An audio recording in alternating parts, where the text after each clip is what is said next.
साम्राज्य सामान्यांचा असामान्य आवाज। वंचित बहुजन आघाडीचे उमेदवार प्रकाश आंबेडकर यांच्या पाठीशी उभे राहण्यात केवळ आंबेडकरी चळवळीची चौकटच ठेवू नका, इतर पक्षांची बांधिलकी जपणारेही आमच्या विचारधारेत पक्षाच्या कार्यक्रमात सहभागी होत आहेत।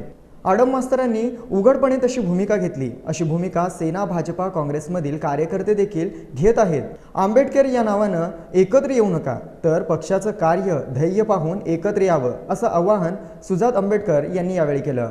आपल्याला बाळासाहेब आंबेडकर यांची विचारधारा पटते म्हणून, आपल्याला वंचित बहुजन आघाडीचं राजकारण पटतं म्हणून आणि एकत्र यावं, तर त्याच्यासाठी त्या विचारधारेसाठी त्याच्या पुढे जाऊन मी तुमच्या प्रश्नाचं सरळ उत्तर देतो। हे फक्त सोलापुरासाठी नाही, पण अख्ख्या महाराष्ट्रात दिसते की काही गटांनी वंचित बहुजन आघाडीला सपोर्ट केलाय, काही गटांनी केला नाही। पण त्या गटामध्ये तो एक नेता आणि त्याच्या मागचे 10 कार्यकर्ते आणि 5 पदाधिकारी, हे ते 15-20 लोकांची चौकट आहे ना। त्यांच्या मागे जनता आहे का? नाही। त्यांच्या मागे मास आहे का? नाही। त्यांच्या मागे समूह आहे का? तर नाही। तो समूह आज कोणामागे उभा आहे? तर तो समूह आज वंचित बहुजन आघाडीच्या मागे उभा आहे। तर त्या 10 पदाधिकाऱ्यांसाठी आणि एका नेत्यासाठी थोडी कॉम्प्रोमाइजेस किंवा काही करण्यापेक्षा त्यांच्या मागे ती अख्खी जनता आहे, ती आमच्या मागे आहे।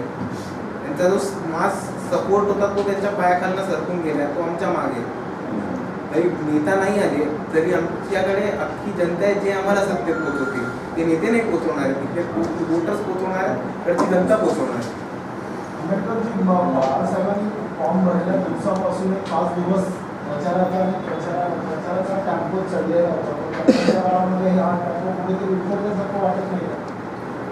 नाही, त्याचं कारण हे की बाळासाहेबांनी जेव्हा फॉर्म भरला तेव्हा सोलापुरात एक खऱ्या अर्थाने एक वादळ आले आणि ते वादळ सोलापूर शहरात कमी झालं असेल का? त्याचं कारण की ते सोलापूर ग्रामीणमध्ये पसरलंय।